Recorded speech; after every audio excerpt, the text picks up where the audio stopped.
Je suis déçu. Pas que le film soit mauvais parce que je m'en doutais un peu, mais juste qu'il n'est pas assez ridicule pour être drôle. C'est juste affligeant. Ring, c'est un nouveau film dans la franchise Ring, qui raconte donc l'histoire d'un professeur d'une université, professeur en biologie, qui découvre la cassette de Samara et la trouve tellement palpitante qu'il décide de faire un projet scolaire où en gros tous les gens qui veulent participer à ce projet, qui a pour but de démontrer qu'il y a une vie après la mort et donc veut se servir de l'esprit de Samara pour prouver qu'elle est concrètement là et que donc il y a une possibilité de vie après la mort, et donc créer ce petit club où tous les élèves regardent la cassette, se trouve ce qu'ils appellent un suiveur, donc quelqu'un à qui ils passeront la malédiction et étudieront le fonctionnement de Samara et comment est-ce qu'elle tue et prouver donc qu'il y a une vie après la mort. Déjà rien que là en soi le film est débile, ce genre de projet ne pourrait juste pas voir le jour.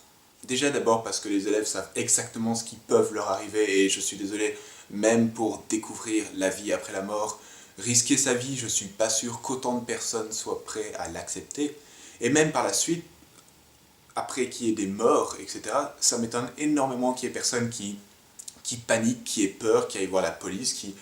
Enfin bon, déjà rien que là en soi, cette idée de projet est d'un débile mais consommé. Et c'est même assez endommageable pour le film. Une règle importante dans un film, pour n'importe quel film, mais encore plus vrai pour un film d'horreur, c'est que, a priori, vous aimiez les personnages que vous suivez, vous avez envie de les voir vivre, survivre dans un film d'horreur, ou alors juste envie de les suivre dans n'importe quel autre film.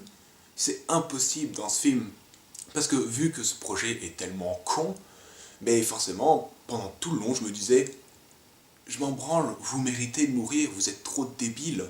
On pourrait trouver ça un peu cruel, mais le film ne vous aide même pas à les aimer. On a droit à une conne, à un con et à un connard et à un débile. Parfait, quoi. Franchement, c'est limite si je me dis pas Team Samara, allons-y, quoi. Et donc c'est devenu ça, Ring, un film supportif où on fait ouais, Samara, ouais.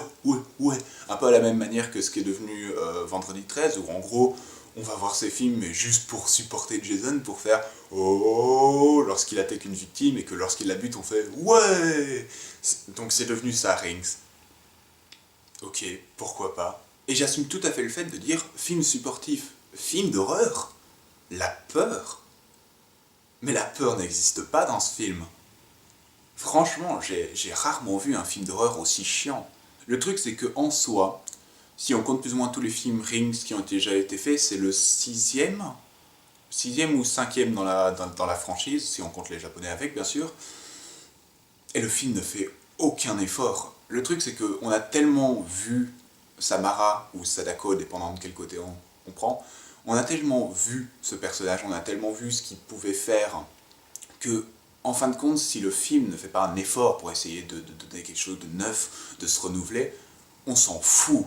Et le film ne fait aucun effort. Tout ce qu'il y a dans ce film, vous l'avez déjà vu. Que ce soit dans la franchise Ring ou que ce soit dans un autre film d'horreur. C'est... Tout est déjà vu, tout est tellement plat qu'en fin de compte, tout est chiant.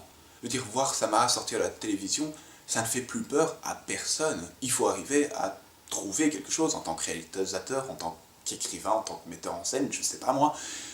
Trouver quelque chose de neuf, ce qui fait que le public fasse « Ouh, ça je ne connais pas, ça m'intrigue, ça me fait peur ». On pourrait me dire « Oui, mais au moins, le film a des jumpscares, donc ça vous fait quand même sursauter, et c'est ce que la plupart des adolescents attendent et tout ça ». Franchement, même pas. Je m'énerverai même pas sur tous les jumpscares qu'il y a sur le film, parce qu'ils sont tellement d'imprévisibles, tellement devinables, 2 minutes avant qu'ils arrivent, que franchement, je n'ai pas sursauté une seule fois à aucun des jumpscares.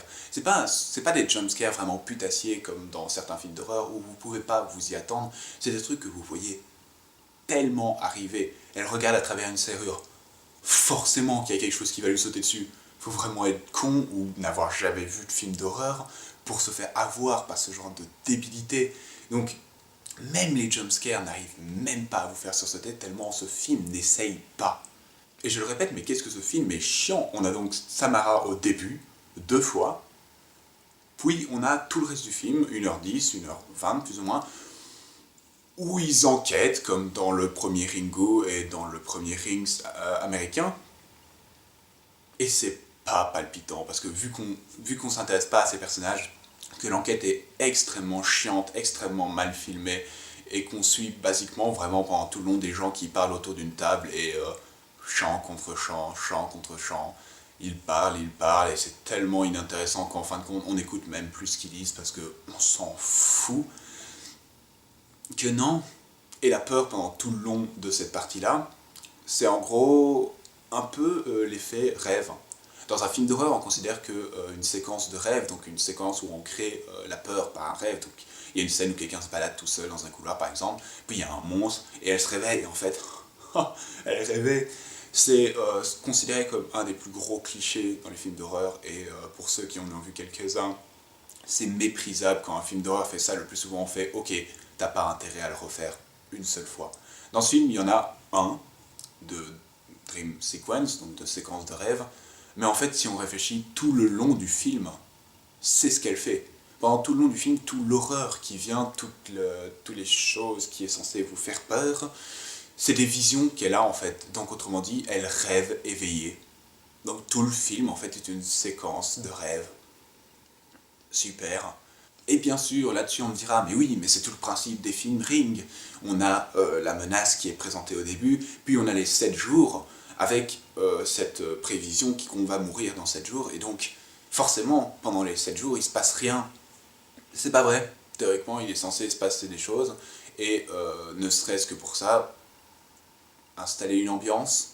Le premier remake américain et Ringu avait installé une excellente ambiance qui était pesante, qui était oppressante, et c'était ça qui marchait dans le film. Pas une connerie d'enquête super chiante à suivre, et qui en plus de ça n'essaye même pas de créer un semblant d'ambiance de peur dans un film d'horreur. Et je déconne pas, il y avait quelqu'un tout en bas à gauche, à un moment on l'a entendu ronfler dans la salle. Et c'était pas quelqu'un qui faisait exprès, qui faisait un faux ronflement et tout ça, c'était plutôt sincère. Quelqu'un qui ronfle et qui s'endort dans un film d'horreur. Est-ce que c'est pas quand même la preuve que ce film est une purge?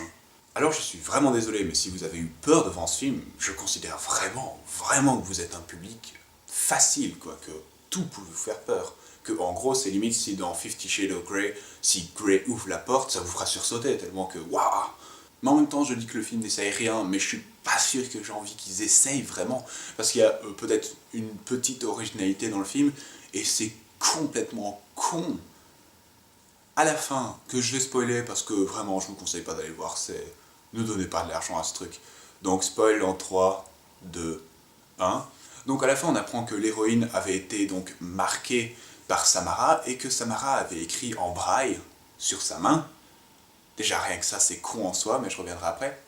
Avait marqué en braille sur sa main Rebirth, donc renaissance, et que donc Samara avait prévu de prendre possession de son corps pour revivre. Déjà, rien que ça dans un film d'horreur, paie ton originalité, quoi. Donc à la fin, elle possède la fille, et la fille envoie plein de hot mail à tous ses amis avec la vidéo dedans. C'est tellement con, Samara qui envoie des hot mails, quoi. Franchement, moi, je le dis, je veux voir une suite à ce film, mais qui assume complètement sa connerie, et devienne limite une parodie où Samara a une page Twitter, Hotmail, Facebook. Faites une page Facebook de Samara où elle est genre comme ça sur son profil et elle tue les gens qui s'abonnent. Enfin, assumez votre connerie au moins parce que le film se prend tellement au sérieux. Donc je reviens, elle a écrit du braille. Samara écrit en braille sur la main des gens. Déjà, en soi, pourquoi est-ce qu'elle écrit ça? Pourquoi est-ce qu'elle marque quelqu'un avec la réponse, à part pour faire l'espèce de twist à la fin? Et là, tu vas me dire, ah mais oui, mais tu n'as pas compris le film. C'est pour envoyer un message à son père, qui lui est aveugle. Donc c'est pour lui dire, attention, je vais renaître, et tu vas l'avoir dans le cul. Le problème, c'est qu'il est devenu aveugle après que Samara soit morte. Donc a priori, Samara n'a pas appris le braille pendant son vivant, donc quoi, elle l'a appris pendant sa mort, elle a lu un bouquin, elle est allée sur internet, vu qu'apparemment elle sait utiliser internet dans ce film. C'est quoi le truc? Et je veux dire, à quoi ça sert de lui dire ça? Apparemment elle pouvait le tuer depuis le départ, vu qu'à la fin elle nous fait un putain de Deus Ex, où c'est limite si la musique lui dit pas « Oh, c'est le héros du film, elle vient sauver tout le monde », et elle avec ses pouvoirs magiques, elle rend la vue à l'aveugle et le tue, donc apparemment elle n'avait pas besoin d'être ressuscitée dans un corps pour le buter, donc ça n'a aucun sens qu'elle la marque, ça n'a encore moins de sens qu'elle la marque avec du braille, et c'est un débile mais consommé. Et je veux dire, je me doutais que le film allait pas être terrible, voire mauvais. J'avais déjà entendu, parce qu'il est sorti aux États-Unis depuis un moment, que ça marchait pas vraiment là-bas, et en France, il est déjà sorti, et ça marchait pas vraiment là-bas non plus, parce que c'était débile. Nous, en Belgique, il était censé sortir dans une semaine, mais j'ai essayé de le voir en avance pour justement pas trop distancer avec mon public français, et j'aurais pas dû. Si je devais donner une cote à Rings, ce serait un 3 sur 20.